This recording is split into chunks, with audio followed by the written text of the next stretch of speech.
Hi, thank you so much for joining me again. Today I'm going to explore a little bit of something that I would call creative doodling. A lot of my abstract work, which you may have seen, is very much based on flowing lines and adding different shapes and exploring the sort of forms that are created in the randomness of those lines. There is a whole section of art called neurographic art, which is very much based on psychology and how producing various lines and shapes can help with your mental well-being, and that is a similar aspect to what I enjoy doing. However, what I would say is that my work is exploring more than just those shapes. It is helping you to practice lines that you might want to use in your own abstract work, which gets away from the more traditional painting. So if you've struggled to loosen up a little bit, maybe this is something that will help you. I've got an example here of one that I've already done, and as you can see, it is very much flowing and soothing in its own way without adding the typical neurographic shapes that are included in that sort of process. So I'm going to explore here and let you have a look at this process as I create this new artwork. So I'm starting off here showing you some of the pens that I'm actually going to use. This is a straightforward fountain pen with non-permanent ink cartridges and a Micron Pigma pen in a dark blue colour, very fine line, which is handy. A couple of paint brushes, just ordinary fine liner and an ordinary size brush. And I'm just going to start off by drawing a very random, smooth, curvy line just with the permanent marker. No form followed, just whatever pleases and what makes you feel comfortable. You can add more lines in, you can dissect. I like to break up sort of large sections, so that's why I've cut across that central part there. And that gives us lots of form, which I'm now going to just let it dry.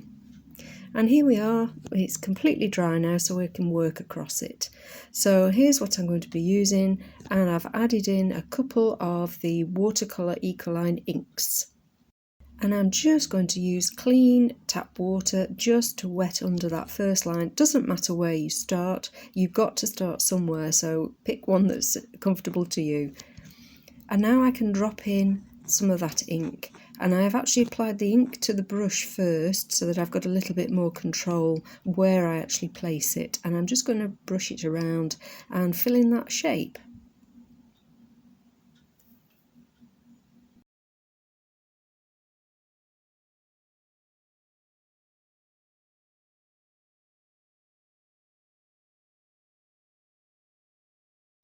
And to soften out the colour, I'm just adding in more water and just spreading it around. And now I'm going to do the same with this section beneath it. Exactly the same, just clean water just along those lines. And this time I'm just going to drop in this beautiful yellow colour with the dropper from the bottle. And then again, just spread it out with the brush. I have no form in my head here of where this is going to lead, what exactly I'm going to get out of it. And this is the point, it's enjoying the process, having a play. Okay, now I'm going in with the fountain pen. Remember, this has got ink in it which is non-permanent, so it will actually be like a paint in itself. And I'm just going to draw along that line, which we know is damp because we've just applied that watercolour. And this is part of the fun, but it's a little scary to start with until you get used to it. Now I'm just going in with the fine liner brush, which I've just dipped into the cold water, and I'm just pulling that ink down. Because it's still wet, it makes moving it very easy. So I'm just pulling it into shapes. Nothing set in stone, this is just feeling my way along as I want to add these little lines here. The ink moves really easily. You can see where it's starting to dry. It dries surprisingly fast actually. And now I'm just going to do the same thing and pull that up a little bit. Looks a little bit like eyelashes actually.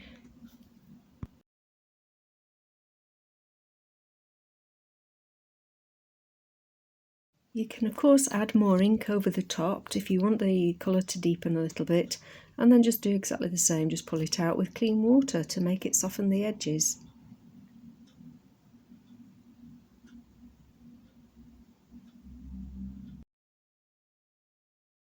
As you can see, I've turned the paper round so that it makes it much easier to work, and I'm back in with the fountain pen with the black ink, just making some lovely sort of swirly shapes. You can do whatever sort of line you like, but it's nice to do something very organic, very flowing and very gentle. And then I'm just working very much intuitively, just adding different lines to that, making sort of leaf shapes or whatever you want to call them. It doesn't really have to have a name, it's just part of the process of adding the lines.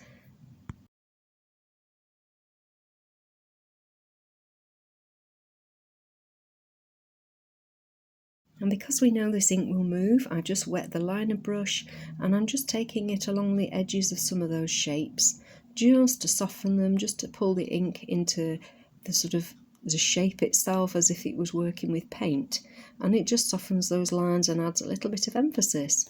Just really interesting and just fun to watch what the ink does. If you've never worked with ink before, it's a great way to work without having to use paints and whatever else. And now, because I can go back in with this permanent marker, I'm just highlighting that little bit of line there. This is a lovely dark blue and it's really easy to work with, really fine. And now I'm starting to add some different shapes here with this. So coming down from those swirls that we've made, I'm just making a different sort of shape, hatching into a soft shape.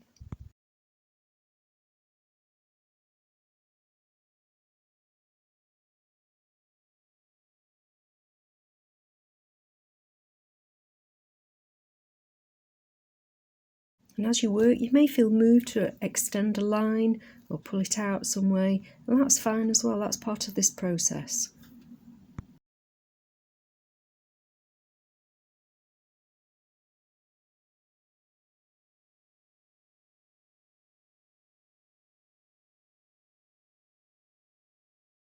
And just remember, as you start to move with inks, as you move towards the ink lines that we've drawn with the pen, those are going to move if they get water on them. I'm just mopping a little spot of water up there that had dropped on it.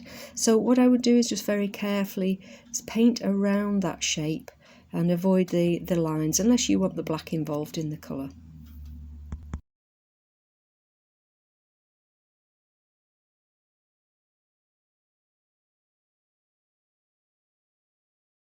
And now, because this line here, these little hatches here are drawn with the permanent marker, I know that I can take that turquoise in there, paint over the top, and they won't blur or bleed.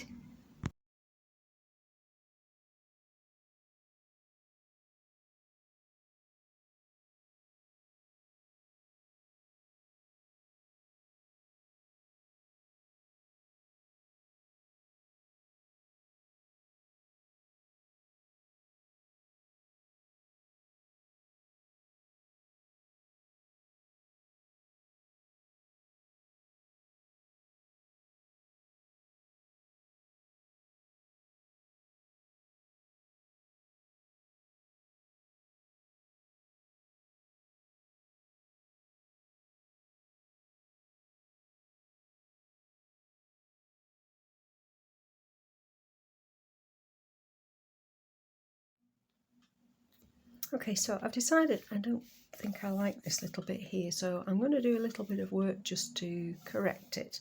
It's gone very untidy where it's run, so let's see what we can do to change that.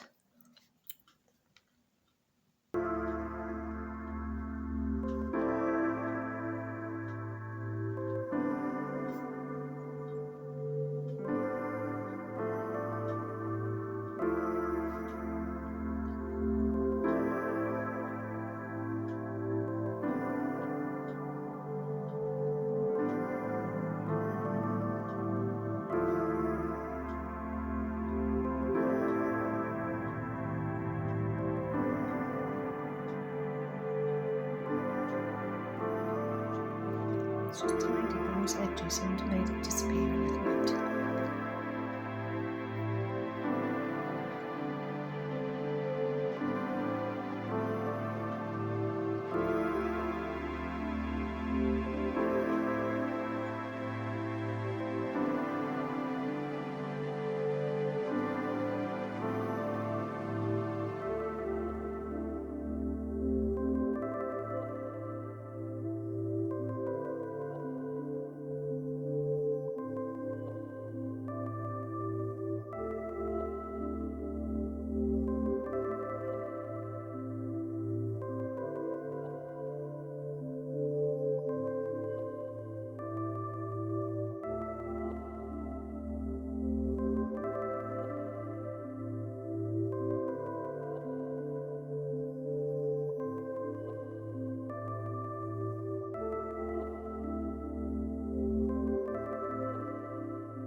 So here we have the final piece, and I've really enjoyed exploring these lines and shapes. As you can see, I've added a few extras in.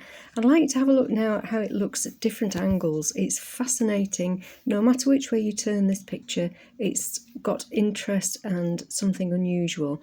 So I hope you've enjoyed this and that you will definitely have a go at this sort of work. Thank you so much for joining me, and I will look forward to seeing you for another interesting project next time. Keep painting. Bye bye.